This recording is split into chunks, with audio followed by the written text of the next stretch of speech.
नमस्कार दुनिया हलचल को स्वागत करुछि मु संजय। आसंतु नजर पकाइबा वर्तमान मुख्य खबर उपरे।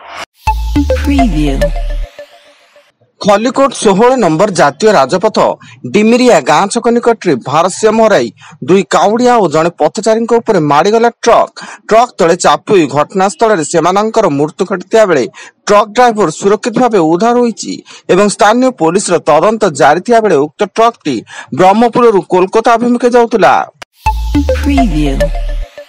मालकानगिरी रे पुणी बुड़िला कांगुरकोंडा पोलो। काली मेला लगाण वर्षा जोगु एई पोलो उपरे 3 फुट बन्या जल प्रभावित होउची। फल जातीय राजपथ रे यातायात प्रभावित हेबा सह मालकानगिरी काली मेला को जोगाजोग विच्छिन्न होईची एवं उभय पटे अनेक जानवाहन अटकी रहिची।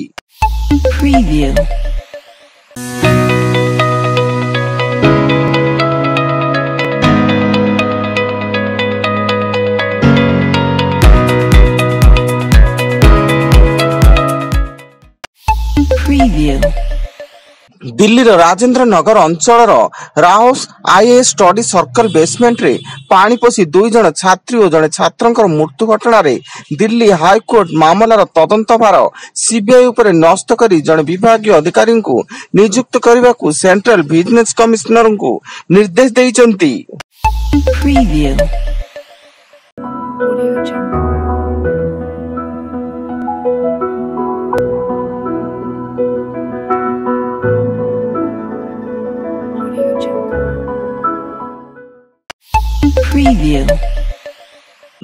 उत्तराखंड और हिमाचल प्रदेश रे वर्षार तांडव लीला। प्रबल वर्षा भूस्खलन जोगु 33 जनकर मृत्यु घटिया बेले 50 रु ऊर्ध्व निखोज अछंती एवं निखोज व्यक्ति संख्या बढ़िबारे लागिची। फल सेमानंकु ठाब करबाकू एनडीआरएफ और एसटीएफ जवानों को नियोजित करबा सह ड्रोन रो सहायता निया जाउची। केन्दुझर जिला घसीपुरा बस स्टाण्ड डंगाघाट निकट एक गोरु बोझे गाड़ी जबत। Ghasipura special police squad team ए गोरु बोझे गाड़ी को जबत करने सह 2 जन को अटक रखी पचराउचरा जारी करुछि। ए गोरु बोझे गाड़ी पश्चिमबंग को बेआईन चालाण हेउतला बोली सूचना।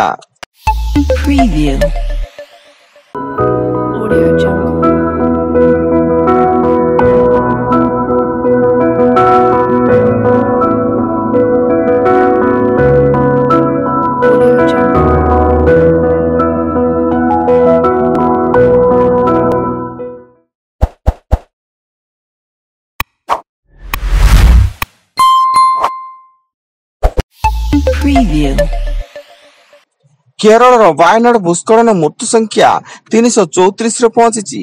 एबे भी 221 जन निखोज थिया बेले आगको आहरी मृत्यु संख्या बढ़िबा नै आशंका करा जायछि एवं चतुर्थ दिन रे गोटी परिवार 4 जन को जीवित उद्धार करा जायथिया बेले सेमाने 4 दिन धरि अतड़ा भितर फसी रहिथिले। गजपति जिला मोहना अंचल जननी जंत्रणा रास्ता समस्या जो गांव को आम्बुलेंस पहुंच न पारिबारु अधा रास्ता रे दोड़ा रही प्रसव कले प्रसूति।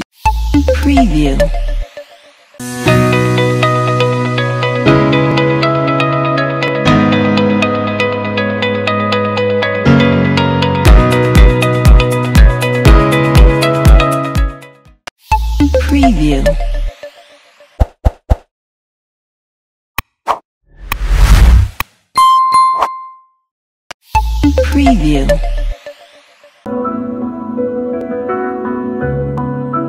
Audio Jungle.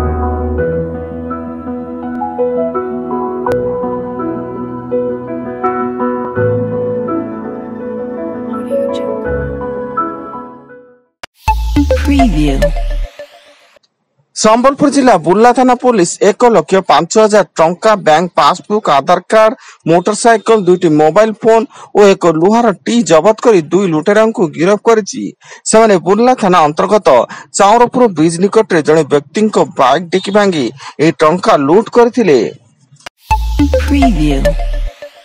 एवं बेतनटी ब्लॉक अधीन सैदपुर ग्राम रे बणुआ हाथीपल एक घर उपरे आक्रमण करबा फଳରେ कांथ तले चापी 2 वर्षर शिशुपुत्र मृत्यु एवं गाँव रे शोकाकुल परिवेश सृष्टि होइता बेले बोईसांगा थाना पुलिस अपमृत्यु मामला रुजु करी घटनार तदंत आरंभ करिछि।